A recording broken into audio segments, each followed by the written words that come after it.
Olá pessoal, tudo bem com vocês? Está começando mais uma aula aqui da Intensa Ensina e hoje a gente vai falar do conteúdo de energia mecânica e potência, beleza? Então vamos falar um pouco, principalmente, né? Vamos lá falar sobre o tópico de energia potencial gravitacional. Então pessoal, a gente tem aqui uma bolinha e ela está caindo de uma massa m, né? Ela tem uma massa m e a gente tem nessa queda aqui a força da gravidade, né? Apontando para o solo, uma altura e a gente tem aqui, né, o peso do nosso corpo, né, no caso, que está caindo, ok? E para isso, a gente tem o seguinte, quando a bolinha ela está parada, você tem aqui uma velocidade v0, que ou seja, que é igual a zero. E nesse caso, a gente não tem energia cinética. Ok? A gente não tem energia cinética. Porém, quando a bolinha começa a despencar, você tem um aumento, se aumenta a nossa energia cinética, tá bom? Eu vou pôr aqui esse, tá bom? Para ficar mais rápido aqui a aula. E quando acontece isso, quando a bolinha começa a cair, ela tem um ganho. Ela começa a mudar de cor aqui, ela ganha ou ganho de energia cinética. Esse. Que isso daqui também vai ser igual ao trabalho do peso. Trabalho do peso. E você sabe, né, que nesse caso aqui, a energia, você tem um peso, ele vai ser igual o trabalho, no caso, o peso, vezes a altura. Logo, você sabe que o peso é mgh, ok? Logo, a gente conclui que a nossa energia potencial, ela vai ser EPG, no caso, igual a mgh. Então essa é a nossa primeira equação aqui, tá bom? O que a gente tem que concluir? Pode concluir nesse caso. Vou colocar aqui como 1. Ao calcularmos a energia potencial gravitacional, não é necessário que a altura seja medida em relação ao solo. Ela pode ser medida em relação a qualquer plano de referência paralelo ao solo, tá bom? Então a gente não precisa ter esse rigor aqui, ok? Tem uma altura definida, ela pode ser ao longo de uma trajetória a gente calcular. Logo, a gente sabe que o trabalho do ponto, se ela foi do ponto A ao ponto B, ponto A ao ponto B, vai ser igual à energia potencial do ponto A, aqui, menos a energia do ponto B, tá bom? Então, essa que é, também a gente pode chamar de equação 2, ok? É o nosso trabalho. Continuando, a gente pode falar da energia mecânica. O que acontece? A gente tem uma bolinha, né? Ela tem uma trajetória até o ponto B, então ela pode seguir essas duas trajetórias aqui. E a gente tem a força da gravidade. Nesse caso, a única força que realiza trabalho será o peso. As outras forças nesse sistema não vai realizar trabalho. Como assim? Por exemplo, você está lá escorregando num tobogã, vai cair na piscina. Nesse caso, a normal não realiza trabalho. O que vai realizar trabalho vai ser só a força-peso nesse caso. Como aqui. Logo, a gente pode fazer o quê? Que o trabalho, quando a gente analisa o trabalho nesse sistema, vai ser o seguinte. O trabalho do ponto A ao ponto B vai ser igual a energia cinética do ponto B menos a energia cinética do ponto A. Ok? Então esse aqui vai ser o final, né? E o inicial. Essa aqui é a nossa equação 3. Bom? Mas assim, quando a gente analisar com a equação 2, aqui que está aqui em cima, a equação 2, a gente pode chegar numa conclusão aqui interessante. que o trabalho do peso entre A e B, então nesse caso, o trabalho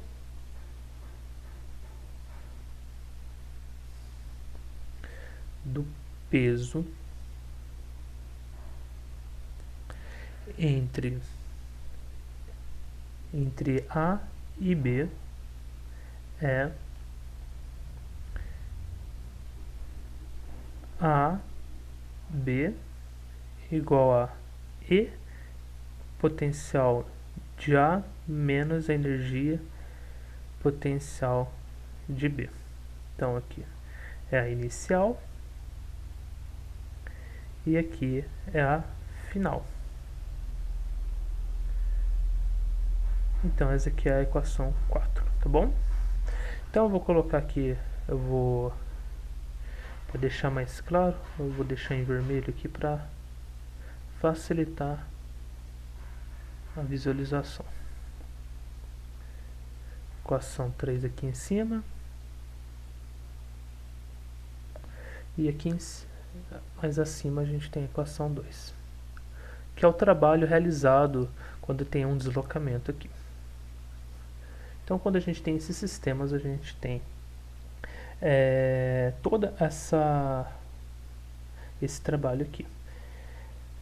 Mas a gente também pode perceber que a gente tem o seguinte, a gente tem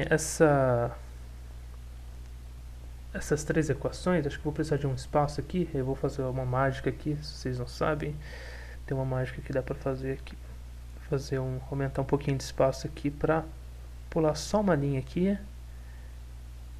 Beleza, agora eu vou usar esse espaço aqui para fazer uma conta. Vou apagar esse solo aqui. Então já acho que vocês já entenderam que esse aqui é o solo, ela está suspensa essa bolinha. O que acontece? Quando a gente pega a equação 3 e 4, você pode perceber que você vai ter um princípio de conservação da energia mecânica. O que acontece? Você tem o trabalho de A para B.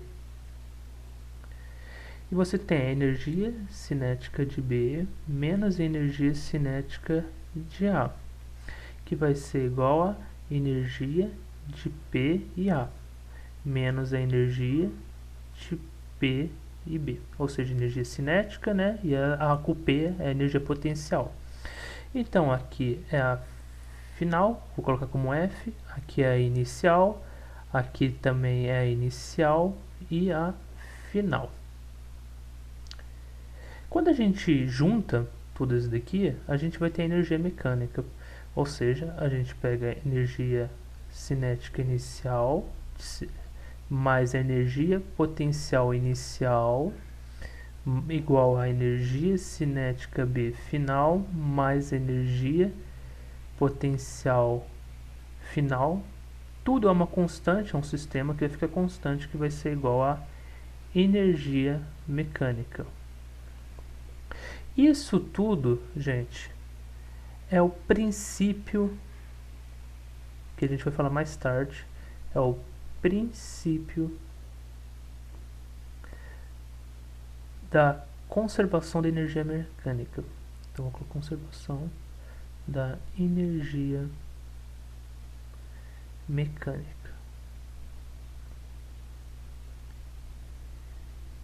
Então, esse daqui ficou um pouquinho apertado, desculpe, mas esse daqui ficou a equação 5. Isso quer dizer o quê? Que durante o movimento, né, a única força que realiza trabalho é o peso. E a soma da energia cinética com a energia potencial, como a gente fez, ela vai se manter constante. Ela é conservada. E essa soma é chamada de energia mecânica, foi o que a gente fez. Se as únicas forças que realizam trabalho são forças cujo trabalho não depende da trajetória, a energia mecânica se conserva. E assim a gente tem a famosa, conhecidas na física, principalmente no conteúdo de mecânica, as forças conservativas. Tá bom? Então, pessoal, antes de prosseguir, caso vocês ficaram com alguma dúvida, deixe nos comentários, curta, comente e compartilhe, tá bom? E claro, siga a gente aí, coloca o sininho para não perder nada.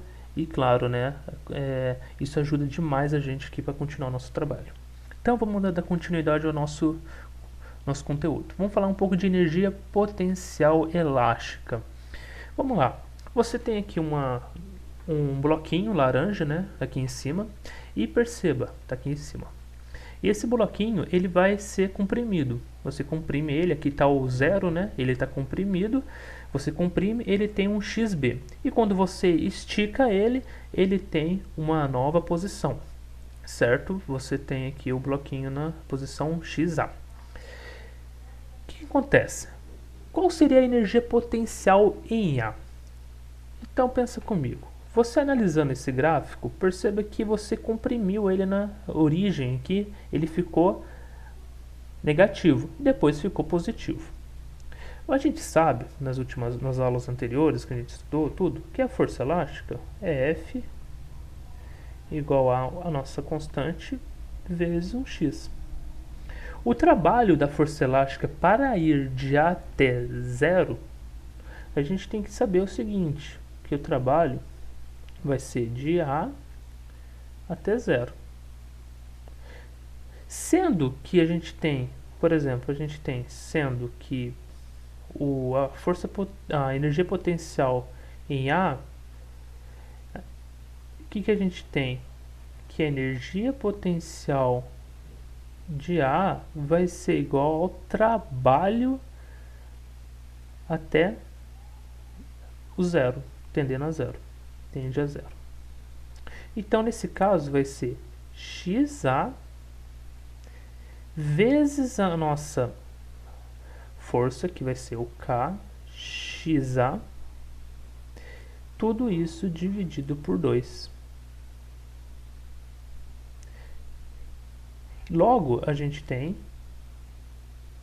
que vai ser a energia potencial de A, que vai ser igual ao K vezes x ao quadrado de A dividido por 2. Então vai ser essa energia aqui. A energia potencial já no ponto B será igual ao trabalho da força elástica para ir de B até zero. Ou seja, porque ela vai querer ter uma força tendendo à origem, retornar à origem, ou seja, para manter-se constante, para se conservar. Nesse caso, a gente tem que E PB, né, potencial de B, trabalho do B ao zero, isso vai ser igual a o módulo de x de B vezes K vezes o módulo de x de B, tudo isso dividido por 2, beleza? Nesse caso, a gente tem que K x ao quadrado de B dividido por 2. Logo, a gente conclui que a energia potencial de B é igual a K x ao quadrado de B dividido por 2. Perceba que os dois gráficos eles tendem à mesma estrutura. Então a gente tem essas duas equações para o momento, porque a força elástica ela tende a retornar à origem, ela tende a fazer uma força para voltar ao sistema original. O trabalho, nesse caso, sempre tendendo à origem, ao zero. Bom, nesse caso, portanto, como referência à posição de equilíbrio O, em qualquer posição, a energia potencial elástica ela será dada pela essa equação. Perceba que no PA e no potencial de A e potencial de B são a mesma equação. Nesse caso, a gente tem que podemos considerar que essa equação será uma parábola. Né? Vou fazer aqui de novo. Então ela vai ser uma parábola. Então, ou seja, aqui a gente tem uma parábola. Então fica mais fácil da gente, porque é uma equação de segundo grau. Ficou meio feio aqui. Vou fazer aqui de novo. Então aqui é a nossa equação. Então a gente tem energia potencial e x. Ficou meio feia a parábola, mas deu para vocês entenderem o que quer dizer, tá bom? E a energia mecânica, ela sendo uma força elástica, uma força conservativa, né? Ela é uma força conservativa, vale para ela o mesmo comentário que fizemos para o peso. Se ela for a única força, perceba, preste atenção, se ela for a única força que realiza trabalho não nulo num corpo, a energia mecânica será constante. Isto é, a soma da energia cinética com a potencial será constante. Ou seja, lembrando, ó, grave isso. Vou repetir. Se ela for a única força que realiza trabalho não nulo num corpo, a energia mecânica será constante. Isto é, a soma da energia cinética com a energia potencial será constante. Tá bom? Então você tem energia cinética mais energia potencial vai ser igual a mv ao quadrado dividido por 2, mais a energia potencial, que nesse caso vai ser elástica, não é gravitacional, pelo amor de Deus, vai ser igual a energia mecânica no sistema, que vai ser igual a uma constante CT. Tá bom? Então é isso aqui para vocês ficarem atentos, tá bom, gente? Aqui para vocês entenderem o que está acontecendo. Beleza? E vamos lá, vamos continuar. Então, pessoal, a gente vai falar agora da conservação de energia mecânica. O que a gente precisa entender aqui? O princípio de conservação de energia mecânica, quando você tem dois casos particulares de forças conservativas no sistema, o peso e a força elástica, como a gente poderíamos usar no exemplo anterior que a gente estava estudando, porém o princípio pode ser generalizado para o caso em que há simultaneamente várias forças conservativas atuando num corpo.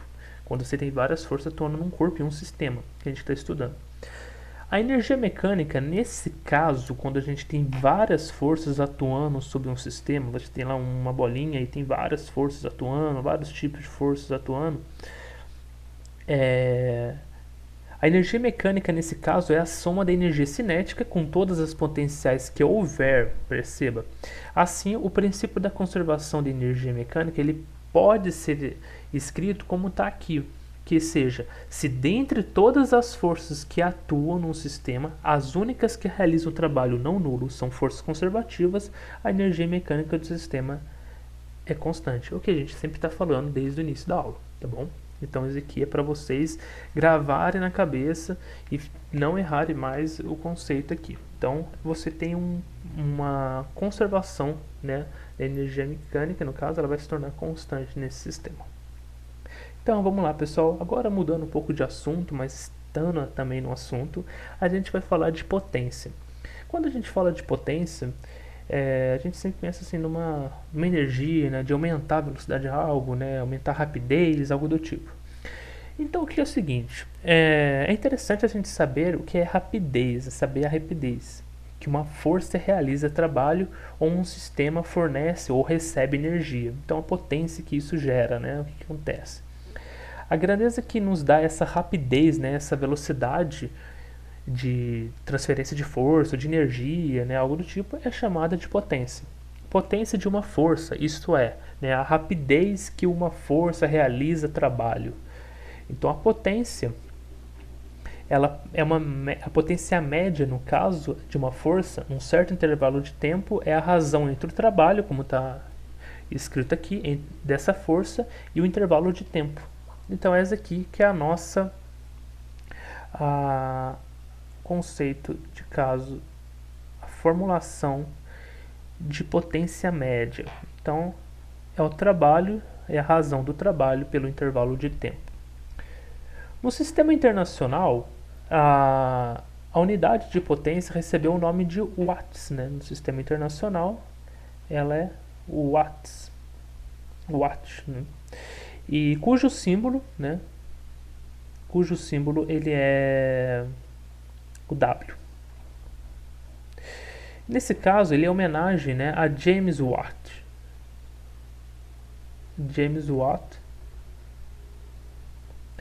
E isso quer dizer que 1 watt é igual a 1 joule por segundo. Tá bom? Então, é isso que a gente tem que entender. Então, a nossa unidade aqui não vai se esquecer. Mas antes de prosseguir, eu queria falar mais uma coisa. Quando a gente também pode ter dois tipos, né? Assim, a gente tem a potência média, mas que a gente vai sempre calcular nos exercícios, mas a gente também tem a energia instantânea. A energia instantânea é quando ela acontece muito rápida, num intervalo extremamente perto, assim, rápido, ligeiro. Então, a gente poderia ter tipo um limite, sabe? A energia instantânea, ela é igual ela é um limite, né? De ΔT tendendo a zero, né? Mas é uma coisa muito instantânea, já diz o nome. E a mesma fórmula, só que ela é muito rápida.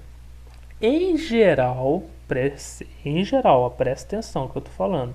Em geral, a potência média ela é diferente da instantânea. Mas, isso pode ser diferente. Mas se a potência, perceba, mas se a potência é constante, nesse caso, a potência instantânea ela vai ser igual à potência média, tá bom? Só deixando aqui claro para vocês entenderem aqui. Só, esse aqui em geral é esse daqui, tá? Em geral é esse daqui. Mas se a potência é constante, as duas são iguais, ok? Então vamos lá. Agora a gente vai falar um pouco sobre potência e velocidade, tá bom? Você tem aqui uma força sendo aplicada e um deslocamento, uma distância, um bloquinho aqui, né? Esse aqui é um deslocamento no solo. Ele quer saber qual que vai ser a potência média desse aqui. Olha, gente, perceba, a gente tem ângulos, né? Tem ângulo, as pessoas já ficam arrepiadas. Mas nada demais, cara. Vamos lá, vamos resolver aqui. A gente sabe, né, que a potência média ela é igual ao trabalho dividido por a variação do tempo. A gente sabe que o trabalho, se você não esqueceu das últimas aulas, ele é a força vezes o deslocamento. Nesse caso, como tem um ângulo, né, a gente tem que considerar seno de θ, dividido por ΔT. Só que perceba, gente, perceba, agora vocês têm que ter uns olhos de águia. Isso daqui é o que? É o deslocamento dividido pela variação do tempo, né? Isso aqui é também conhecido como velocidade média. Gente, a gente tem que começar a usar tudo que a gente aprendeu agora. E nesse caso, a potência média é a força velocidade média vezes o cosseno de θ. Tá bom, gente? Então é isso aí que você tem que aprender nesse caso aqui. Então a potência média num sistema que está cosseno. Mas lembrando que para facilitar, né? Só uma observação. A gente tem que, quando o θ for igual a zero e cosseno de θ igual a 1, então a nossa fórmula vai ficar mais fácil, né? Vai ser só potência média igual a força vezes a velocidade. Então aí é mais uma equação para a gente facilitar a sua vida quando você estiver estudando, tá bom?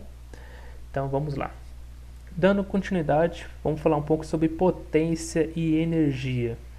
Então, pessoal, o conceito de potência aplica-se em geral, né, qualquer processo em que haja fluxo de energia, né, uma variação de energia no intervalo de tempo ΔT. A potência média fornecida pelo sistema nesse intervalo de tempo. Então, a gente já tem aqui uma fórmula que vai ser a variação da energia, no caso, dividido pelo intervalo de tempo. Então, nada demais, é só aqui para complementar a nossa aula. E agora, para falar um pouco de quilowatt-hora, a gente tem que entender o seguinte, agora para entender um pouco da unidade. 1 kWh é a energia, no caso, correspondente à potência de 1 kWh durante uma hora, beleza? 1 kWh ele é igual que o seguinte, é 1 kW vezes uma hora.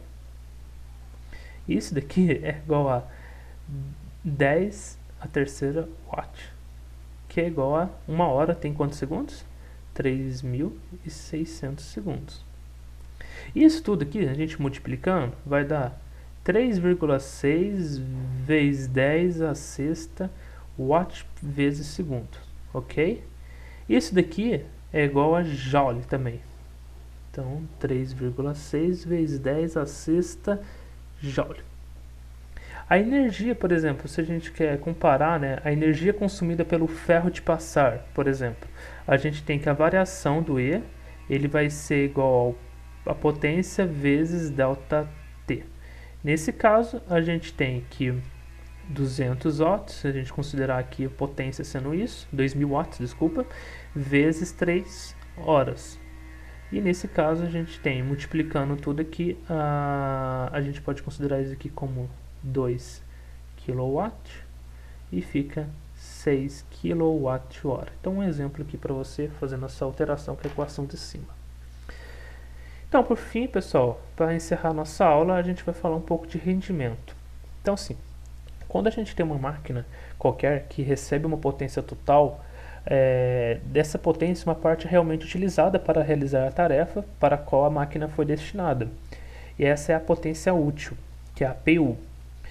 E a outra parte é perdida, é a chamada potência dissipada. Quando a gente for estudar termodinâmica, a gente vai entrar em mais detalhes nisso daqui. Mas o que você tem que entender é o seguinte, você tem um somatório, a potência total mais a potência útil mais a potência dissipada. Então, que é a equação aqui de baixo. Ok? Então, a nossa equaçãozinha que a gente tem aqui exemplificada. Tá bom? E o que acontece? A gente tem um rendimento dessa máquina, que é definido por... O rendimento vai ser essa letra N mais compridinha, que vai ser dividido por...